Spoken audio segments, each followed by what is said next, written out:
thanks for stopping by. I'd like to preface this video by saying it is not a knitting tutorial, but it means to have something playing in the background while you work on your own knitting project. If you're like me and really enjoy having something on while you work, sometimes the content you like is very visually engaging and you're several hours in and haven't gotten nearly as far along in your project as you would have liked to. So that's where I come in. If you're new here, welcome, and if you're returning, welcome back. It is Friday. It is Friday. It is Friday. I am filming this on a Saturday night, so I know that I am so excited for today because if you guys watched my Wednesday video, you know that my friend, who my partner and I love dearly, is supposed to be in town this week.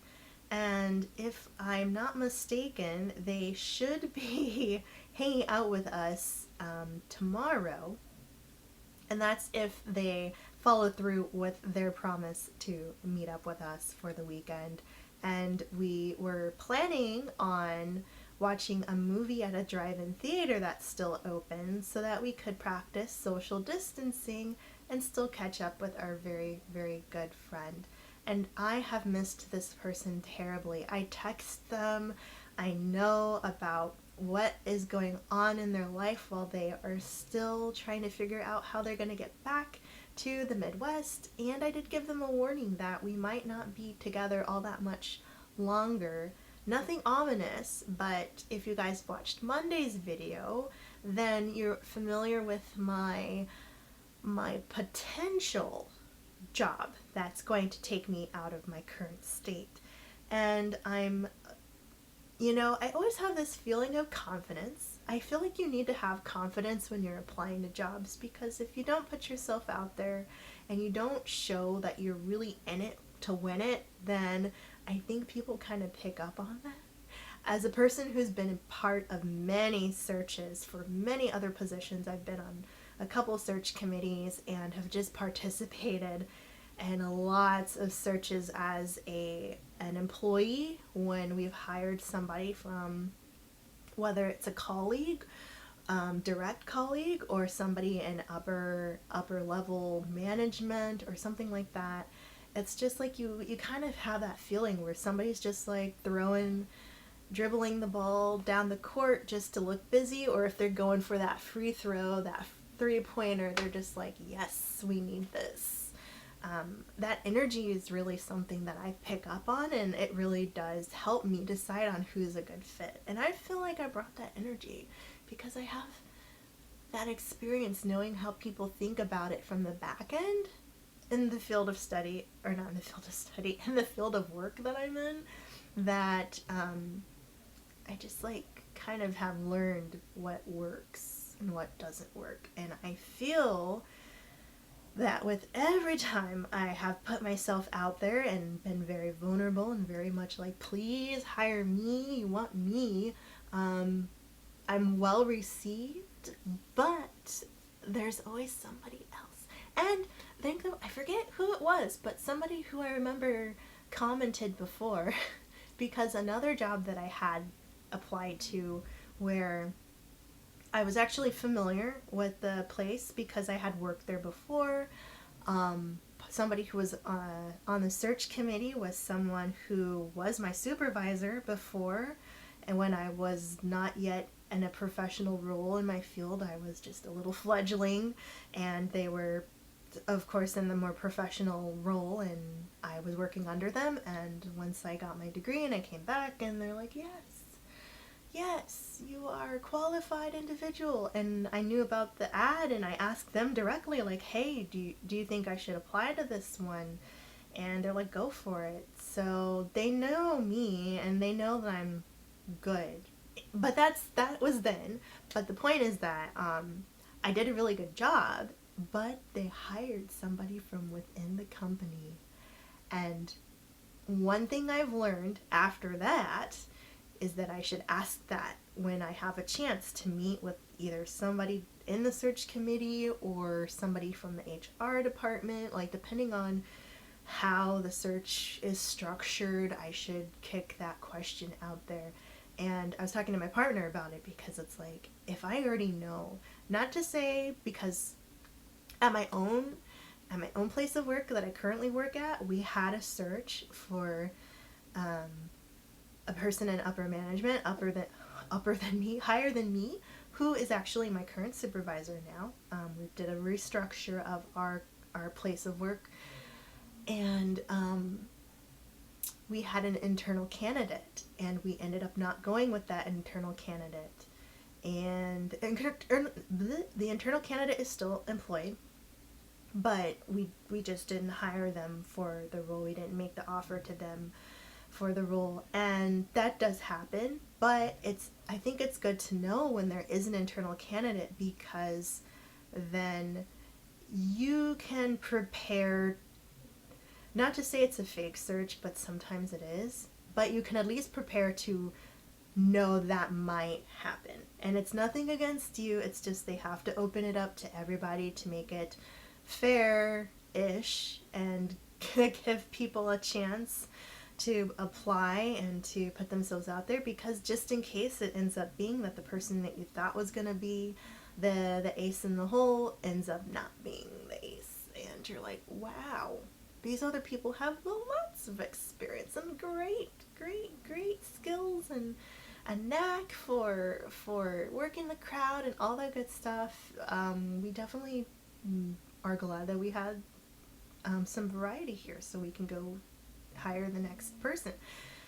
So I did ask if there were any internal candidates at this job that I recently applied to, and the person in the HR department who I spoke with said not to their knowledge. Now, I know there aren't a lot of people who have made it to this stage of the employment process, or the hiring process, the interview process, so I feel like my chances are better, because there were a lot more people at the previous job that I made it to the second round in, where it was just like the second round, and then you know if you were in or not, and I have no idea. So it's really up in the air. It's still early, and it's a long process, because there's a lots of departments that are involved and have to make this decision, and then have to follow up with the candidates. And if I'm not the one that they want, I might not hear back until like maybe March, because maybe late February, because they have to make their offer and make their arrangements with the person they want. And then if the person they want says no, they need to look at the second and say, is the second person strong enough? Do we want to perhaps say to the second person, we want you to be here? And then the second person's like, no, it's cool, I got a job another place, because sometimes we're applying to lots of other jobs at the same time. I know I am. So if something else came and scooped them up, then, they gotta look at number 3. And if I'm number 3 and they're like, yes, Paws and Pearls is the one we want, then they might. Or they might like, yeah, she was okay, but she wasn't the greatest. Let's open up this pool again. Let's start the application process again. Because actually, this other job that I applied to emailed me, maybe it was like last week, the week before last, and they're like, hey, thank you for your interest. Just wanted to let you know we've extended the search. We are reposting. You're still in, you're still being moved along with the rest, but we're looking for some more submissions, some more applications, so just so you know. So it's like, cool, thank you for the information. I don't know what that means, but it must mean I'm okay enough, but not the best, because then maybe they would have stopped, or maybe they only got like 3 people and they want a little bit more than that, or maybe they got a lot of people. So it wasn't my job, but I was hiring for an assistant position under me, and we had people who were not even in the same field. Not to say you can't transition into other fields of work, like that's totally normal and possible, and it happens all the time, but just like blatant, not any kind of corresponding experience or interest. And we had a departmental assistant at the time, and they were like, you know what, I think these are people who are actually like unemployed and have to like meet a quota for applications. Like they just have to apply to show that they're still looking for work, even if it isn't anything that meets their interests, is relevant to their role at all. They just need to put something out there and show they applied. So I was like, yeah, that makes sense. So I wonder if that's what's happening because of COVID. Lots of people have lost work. Lots of people who used to work in my field have been furloughed, have been laid off because there just isn't work for them when we're all closed. And I have been fortunate to be employed still because my role is still integral to the company to function, but there have been people within my place of work that have been furloughed in other departments, and some sort of kind of within my department too, and it's been like, whoa, this is serious. So I'm wondering if a lot of those applications were just people who had been furloughed, laid off from other roles, and they're just like, I just need to put my application in there, and it might not have been a qualifying one, so they're like, let's just keep it open because we just got a wave of stuff that wasn't the meat and potatoes we were looking for in our candidate pool. So I don't know. Sometimes I don't want to talk about this stuff because I have like this feeling that I'm jinxing myself, and I feel like every time I tell somebody about a job that I really, really want that I apply to and I don't get it, I'm just like, I must have jinxed myself. And then I'm like, well, maybe I think I'm too good, maybe I'm too confident, and really I just suck. But then I'm like, that's not true, because the same thing happened when I got my job that I have now. The same thing happened when I got the job that I had previously, and the one before that. I was just applying and interviewing and applying and interviewing and applying and interviewing to like everything. Especially when I was right out of college, I was like, I just need a job somewhere that's in the field that I want to be in. And I got it, and I was lucky, but at the same time, to get the job that I had after that, I was applying all the time. Interviews, nothing. Interviews, nothing. Interview, nothing. And I always thought, like, what is it? But that's just the name of the game. I don't know. I don't know what to say. There's nothing really philosophical to say about it, except for I feel good that in the length of time that it's taken me to get to a second stage after COVID, the last job I applied to and got to second stage was like in November 2019. So the fact that it's been this long, because pretty much all of 2020 has been shut down, and lots of jobs that I wanted weren't even open, and the ones that were open were not what I wanted. So it was like I waited and waited, and then all of a sudden things started to blossom again, and then I saw more positions that I could do that were different, that were fulfilling, that paid well, that offered all of the things that I need. And I'm like, I can start applying to jobs again. And then, I had a couple things come in, a couple things leave, and now I've made it to a second interview, and it's been months, and I feel good about it. And if I don't get it, you're gonna hear about it. You're gonna know, but I feel better knowing that at least I made it to this stage now in this situation that we're all in right now, and that alone is like a really good feeling that I got a second interview. Now I'm just waiting to find out if they want me or not. So I don't know. I'm the one who will plan my whole life around a job interview, even if I'm not even that close to getting the job. Like, as soon as I apply and I get that call for interview 1, I start looking at places to live in the area, because I'm like, I'm gonna have to move. So what's the housing market look like over there? So I get all in the game because I'm ready for that yes. And it's weird. It's weird. I just have all these crazy emotions, but yeah, that's where we are on this Friday.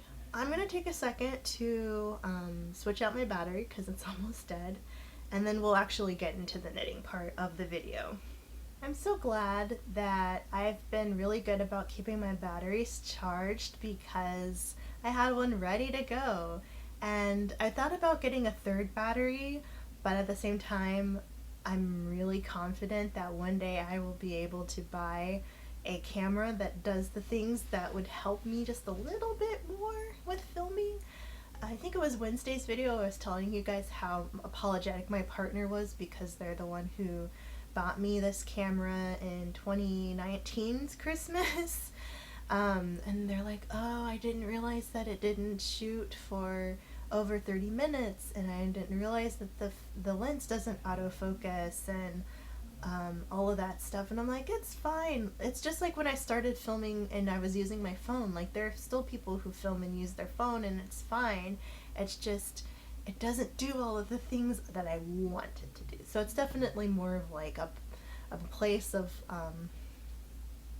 privilege, I think, to be able to get a camera that does all the fancy stuff. And this is a used camera, so it's not even a new camera, and it works. It's just I don't think I want to invest in another battery if I plan on upgrading at some point, and I think I will.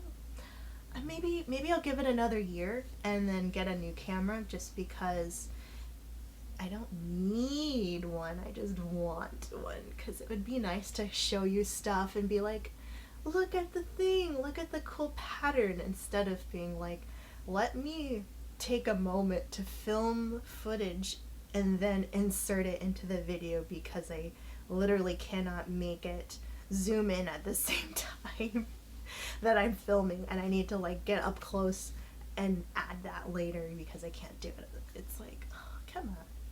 You know, it's just living a life of luxury, I guess. But we're gonna go ahead and continue with the sock that we were working on, since it's still technically the same week for me. We're gonna keep working on the sock for my brother's fiance. She is getting a 100% DK, or 100% DK, a 100% superwash merino wool DK weight sock knit in the Hufflepuff colorway from the Ravenswood Fiber Company's limited run of their Harry Potter themed socks. I guess they're Hogwarts themed socks. And I just asked her what house she belonged to. She didn't have one in particular she identified with, but she said she liked the Hufflepuff colors. And it's interesting because I thought she would like the Gryffindor colors because she likes orange, and even though it's like gold and red, I thought she would chose that one, but she chose Hufflepuff. So I was like, okay. Which, you know, if she got these like right now, yellow and gray are the Pantone colors of the year. If you guys didn't know that, Pantone picked yellow and gray for their colors. So I'm like, I mean, of course, Hufflepuff is Hufflepuff. Their colors never change, but if I made these Hufflepuff socks for her and gave them to her for her gift this year, then she would have them. But because she's not going to get these until December, it's a little bit late. And I don't know if she's as aware about the Pantone stuff as I am, just because I'm an artiste and color is my thing, so I know about it. But actually, I lie. I know about it because I watch makeup videos, and they talked about, because Pantone was the color of the year, there was a company that does eyeshadows that released a gray and yellow themed palette to promote the colors. But I don't know. Let me know what you think about yellow and gray. Honestly, when I think about yellow and gray, I think about birds, like cockatiels. Cockatoos, the little guys, not the big ones that like have the hair thing, like the feathers that stick up and like to like bob around and stuff. Not those. I think those are cockatoos. The cockatiels are like the little ones with the gray body and the yellow head and the little cute beak. Um, that's what I think of when I think of gray and yellow. Let me know what you think of. Or do you just think they're colors? They're gray and they're yellow. What's the big deal? You have no relation to them, but I think of those little birds, those little house pet birds that at least they're really, I wouldn't say they're super common in the States, but I've had a handful of friends growing up that had cockatiels as their pets when we were kids and stuff. Actually, the other person that I bought the Hufflepuff yarn for had a cockatiel. His name was Bambi because he had little spots on his back, like, or not on his back, on his chest, like Bambi had spots on his back. So his name was Bambi, and he was mean to me. He would always hiss at me, and I really wanted to like be a bird person because I had friends who had parrots and stuff, and I'm like, oh, these are cool. And there was even a classroom at my elementary school that had little finches, and they were laying eggs all the time. I don't think there were any males in there. I think the mom, well, not the moms, like the females were just laying eggs all the time, and you could look in their little nest and see them, and they reminded me, there was like there's this mint brand called Certs, and I believe it was the Certs brand that had these little egg-shaped mints, and you bit into them, and the center was like a little crystal bit of whatever the mint flavor was. So if it was like a peppermint or a spearmint or a fresh mint, it would have like whatever blue, green, or bluey, greeny color in the middle of like the thing. I don't know. I just remember those things, and when I saw those little teeny eggs, I'm like, they look like those mints. And I really wanted to go in there and grab one and be like, I mean, I was in like 3rd grade, so I was like, I wouldn't think I'm gonna eat the egg, but I just wanted to feel if it felt like that. And then every time I'd see the Certs, and I'd think of the Finch eggs, and it was a whole thing. I was very much like a weird food relative kid. There's like so many weird things I can think of now that when I remembered seeing them when I was little, I associated them with food. And I can't actually pinpoint anything else at the moment besides those little finch eggs looking like Certs mints, but there's been some other stuff recently, and I'm like, I remember I used to imagine what that would taste like. And, you know, it'd be an inanimate object, and I'd be like, that reminds me of some other food thing. I don't know why I was so obsessed with food like that, but back to the yellow and the gray. Beyond the finches and beyond the cockatiels, what does yellow and gray remind you of? Or what do you associate with yellow and gray? I'd like to know what other things are out there that maybe my brain just isn't wrapping itself around that.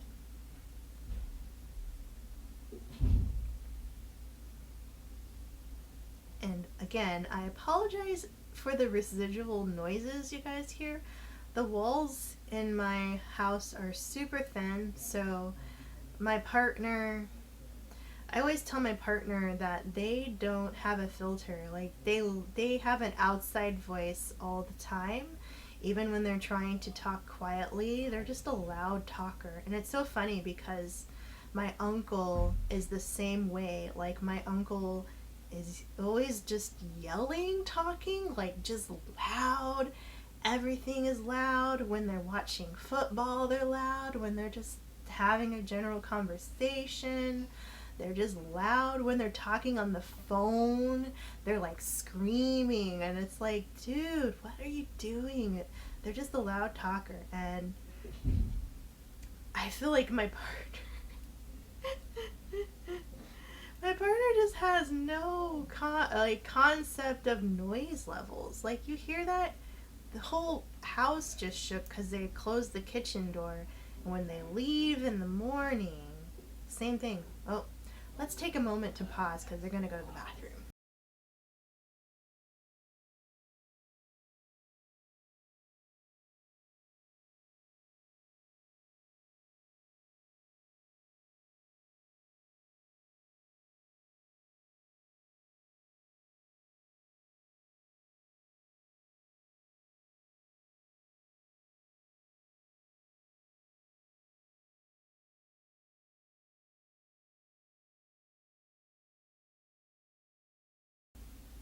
Okay. They're done. They came upstairs and they were having a full blown conversation with their friend. And then they were getting, I think they're going to go into virtual reality because it sounded like they may have grabbed their socks. And then they went to the bathroom. And then they went downstairs. And I'm like, how long is this going to be? But instead of just like watching this video all the way through, I'm like, I'm just gonna splice between the two breaks and speed that up and then come right back. So that's why we just decided to have a silent moment there where everything was happening really, really quickly so that I could get through that part with you all. And yeah, here we are. Yeah, my partner, my uncle, just loud, and my partner more so like stomping around, slamming doors, just being a guy, a really gross guy, hawking loogies and coughing and blowing their nose really, really loud for no reason. Just, I call them like dad sounds. Like my partner makes these weird dad sounds, and it's so funny. Not great when you're filming, but just like all the time, I'm like, do you really have to do that right now? Do you really have to be like clearing your throat every 5 minutes? Like, what's going on? And then they're like, oh, it's the cats. And I'm like, you've had cats for like 8 years. You're fine. You're fine. But it's so funny. So they claimed that they were allergic to cats. And then when we got Kokuo, may he rest in peace. When we got Kokuo, nothing was wrong. Kokuo was the best. Well, he was a very good cat. I can't say he's the best cat because we have two great cats already, but he was our first cat together, and we all know what happened to him, so I don't want to talk about that. But he was fun. Just a flummy guy, I guess. But anyway, yes, yellow and gray. What else can you say about yellow and gray? And here we are. We're getting there. I left my sock ruler downstairs. I can never remember what to bring up here when I come to film. And then I forgot my bag of questions. And I still didn't get up to go get my bag of questions from out of my bedroom. And I don't know why I left them in there because I brought them in here last time. Why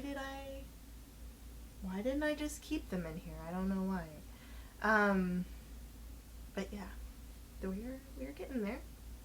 We're gonna go ahead and knit one more round. Well, actually, we're in the middle of a round, so we're gonna finish this round, and then we will end the video because it's already a little longer since I changed my battery, which kind of is nice because then I forget how long I'd been filming because I started it over again. But I do know it's been a while, considering. My stitch marker. There we go. And yes, I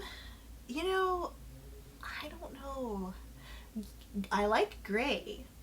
Yellow's okay. I have yellow things.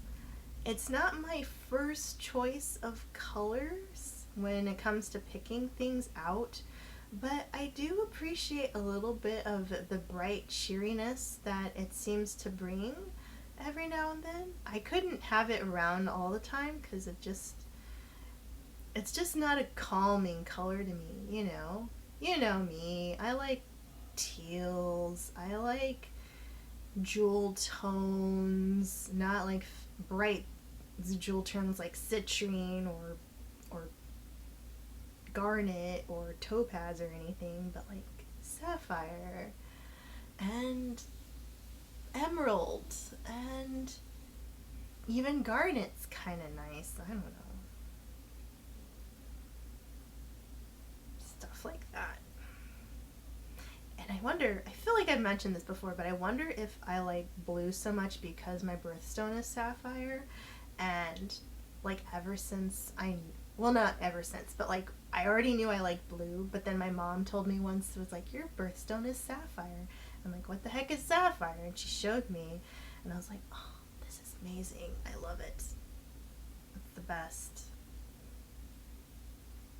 But I don't know. Does anybody else just feel like they connect to their birthstone color that much? My aunt's birthstone, she's a Leo, and her birthstone is peridot, I think. It's like some kind of green color. Peridot. Um, she doesn't like it. She likes orange, but she doesn't wear a lot of orange. Not yet, anyway, because that's the color her socks are going to be, which I'm so excited to work on for her next month. I'm really excited for her socks. But peridot, she does not like it. I don't mind it. I feel like, I don't feel like you have to be committed to your birthstone, but it really helps when you like the color your birthstone is, I think. And I really like mine. Blue is so pretty. I have some sapphire jewelry. I used to have this really pretty pair of earrings. Like when I first got my ears pierced, my first piercing when I was like 9, my aunt, after they healed, she got me these really fancy like costume jewelry, lab produced sapphire earrings, and because I was a kid I lost them eventually, but they were so pretty. And when I got older, she let me pick out this really cute ring. I still have the ring, but one of the gems fell out, so we took it back to the jeweler to get it fixed or get like the warranty on it, and the same gem fell out again, and I'm like, what? So I just don't even wear it anymore. I mean, it's cute.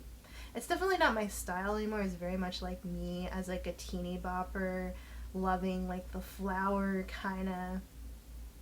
It's just not my style anymore. Like, it's very pretty, but I wouldn't wear it anymore. But I mean, especially now that it's missing a gem, and it was already past the warranty when the gem fell out the second time, and I was just like over it, so I'm like, whatever. But let me know that in the comments too. Do you like your birthstone and the color it is? I know there are so many lab produced sapphires that are other colors. There's pink sapphire. I mean, the ring I have is like pink and red and yellow, or pink and blue and yellow sapphires, lab made sapphires, and I think there's even white sapphire. I'm like, how is it any other color? Isn't sapphire just sapphire? Like, that color is blue and it's sapphire. Like, how do you know the difference between what gems are gems if they aren't just the color that they are? What does that even mean? What am I saying? Like, okay, a diamond is like white, right? Or it's clear, but it's cut, so it's reflective, so it looks like all kinds of colors. But like a ruby is red. You don't see a blue ruby or a black ruby. Like, a ruby is red. Red is ruby. Ruby is red. Garnet, red. Emerald, green. You don't hear about purple emeralds, do you? Like, emerald is the color of an emerald, and the green is representing that gem, which is the emerald. So you call it emerald because it's green, like that emerald. And the sapphire is blue, so why would there be a pink or a purple? Like, would it not just be some other gem if it was another color? Or amethyst is pink or purple. Peridot, topaz. Is topaz? Topaz is topaz blue, or is it green. Peridot is green. Citron is green. I don't know. There's like that one thing. Is it because it's lab made? It's like not masonite. That's like particle board. It's like something monite. It's pinky. It's like champagne pink, like a rose gold kind of pink looking. I don't know what it's called though. I can't remember. Anyway, like, aren't the gems the color they are because that's the color they are? And you call them by that name, and then any color that is of that color represents that gem. So where do you get all of the other colors that are also that gem? Like, how do you know it's that gem if it's a different color? Wouldn't it just be a different gem? I don't know. Do I make sense? I'm making sense in my head, but now that I'm saying it out loud, you probably think that I'm crazy. But I'm not. Anyway, I know, it was another long one. Hope you enjoyed hearing me ramble. Let me know what you're working on in the comments below. I know some of you, or at least one of you, if you're watching this one, I know you have some stuff.